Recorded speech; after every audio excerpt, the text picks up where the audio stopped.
बिस्मिल्लाहिर्रहमानिर्रहीम। अस्सलाम वालेकुम नाज़रीन, कोरोना वायरस जो अब पूरी दुनिया में फैल चुका है, जिससे पूरी दुनिया अब खौफज़दा है और इस खौफ की वजह से लोग अपने घरों में कैद व बंद की ज़िंदगी बसर कर रहे हैं। नाज़रीन, इसी वायरस का शिकार पाकिस्तान भी हुआ है, जिसमें मजमूई तौर पर 20,000 केसेस सामने आए हैं, जिनमें मरने वालों की तादाद 470 के करीब है। हाँ, ये अलग बात है कि मरने वालों में से कोरोना वायरस में मरने वालों की तादाद हासिल करना बहुत ही मुश्किल है, क्योंकि मौजूदा किट्स तो 1 घंटे में मरीज़ में कोरोना पॉजिटिव तो दूसरे घंटे में नेगेटिव बता देती हैं। तो मरने वाले अशखास के बारे में कैसे यकीन से कह सकते हैं कि ये कोरोना की वजह से ही मरे हैं। और दूसरी बात कि कोरोना से मरने वाले लोगों की तादाद से ज्यादा तो लोग भूख में मर रहे हैं, क्योंकि नाजरीन मुल्क पूरा लॉकडाउन है। जो गरीब और दिहाड़ीदार तबका है वो तो वैसे ही मर रहा है, वो अपने घरों में मरे या बाहर मरे, उनके लिए तो कोई ऑप्शन ही नहीं है। और अगर गरीब आवाम की मदद के लिए प्रोग्राम बनाए भी जा रहे हैं तो सिर्फ वो अपनी सियासत चमकाई जा रही है,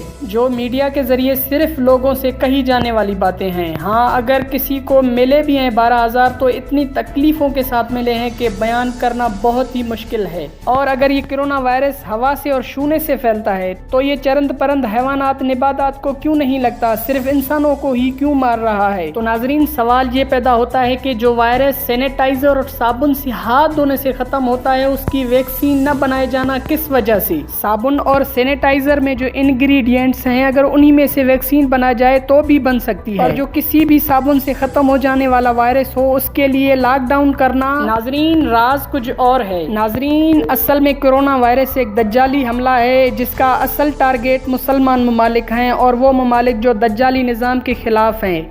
दर हकीकत ये एक मईशी जंग चल रही है, और ये जंग जब अपने इख्तिताम को पहुंचेगी तो उसका सबसे ज़्यादा शिकार मुसलमान ममालिक होंगे।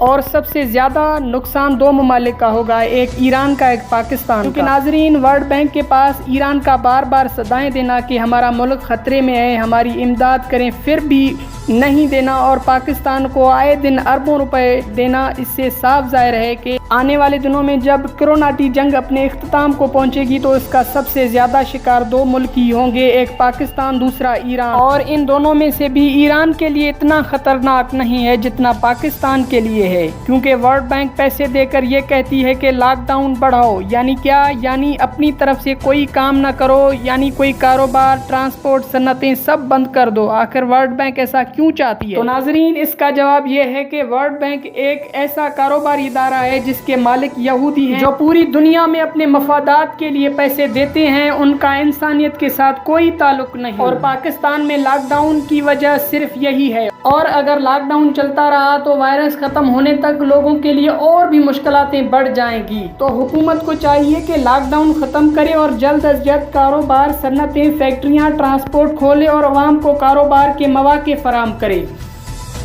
नाजरीन, वीडियो को लाइक करें, कमेंट करें, शेयर करें और मेरे इस चैनल को सब्सक्राइब करें और बेल आइकन को भी प्रेस करें, ताकि हर न्यू आने वाली वीडियो आपको